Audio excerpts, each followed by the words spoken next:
So it's a little bit with a heavy heart. I want to put out this particular essay because it began as a kind of pro-Snyder cut essay, but then I saw the obvious link to HBO and Game of Thrones.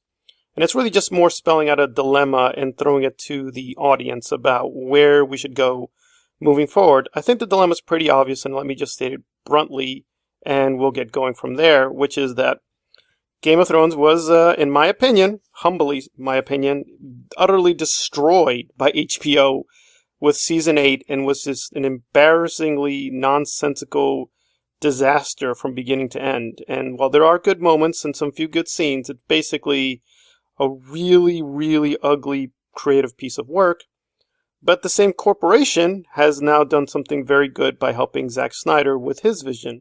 And I understand these fan audiences are not necessarily identical. I mean, I would hazard a guess that the average reader of A Song of Ice and Fire is probably not a big Zack Snyder fan, at least not the ones I've encountered.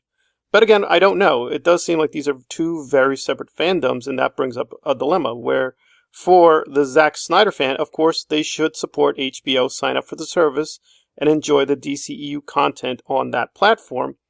But for the Game of Thrones fandom, I think it's fair to say most of them want nothing more to do with HBO, want to protest what they did, and not give them any more money. So if you do support the Snyder Cut, how do you solve both problems? I think the least worst solution is obvious that you should sign up for HBO, but then therefore not give them too much money, clicks, advertisements, or whatever in order to still protest what happened with Game of Thrones Season 8. But I think we have to be realistic that from the executive side, if you do sign up for HBO Max, you're basically still giving them money. You may be protesting what they did with Game of Thrones, but they're going to look at it as we still made money. Yes, we lost money, but now we're getting money from Justice League. And I just don't think there's an easy solution because we're dealing with a wider problem of distributors.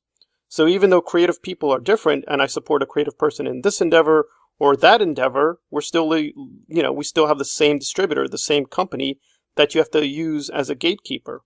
And I know people are sort of idealistic and say, well, let me just pirate it. I'll just steal it, and that will solve the problem. That doesn't really solve the problem at all. I mean, I think you'd be very naive to think that HBO does not track this stuff as well.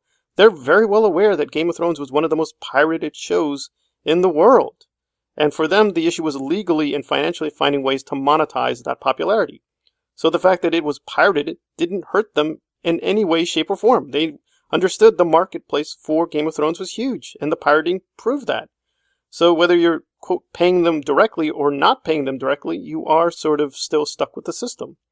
And while it's getting better by having new forms of sort of supporting creators through Patreon and PayPal, I think we have to be honest, in a lot of places it's still a monopoly.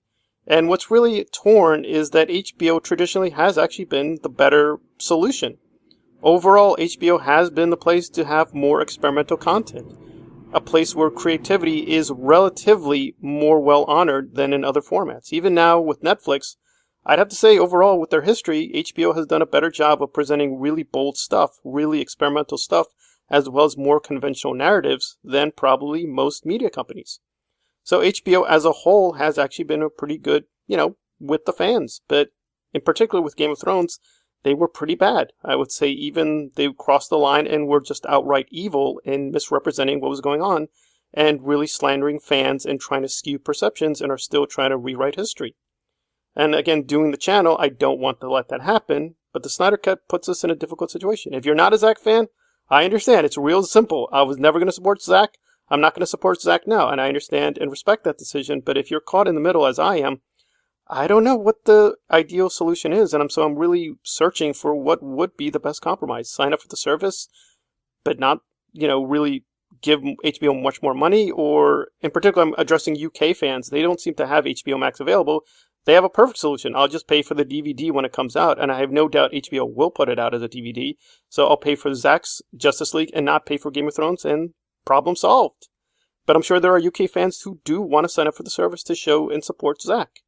So, I don't have a solution. I just wanted to do this essay to really outline the dilemma and what people think would be a good way to step forward and trying to harmonize the interest of these various people, whether it's George R. R. Martin or Zack Snyder or the creators now of Game of Thrones and Justice League and the owners of these properties, whether it's DCEU or George himself.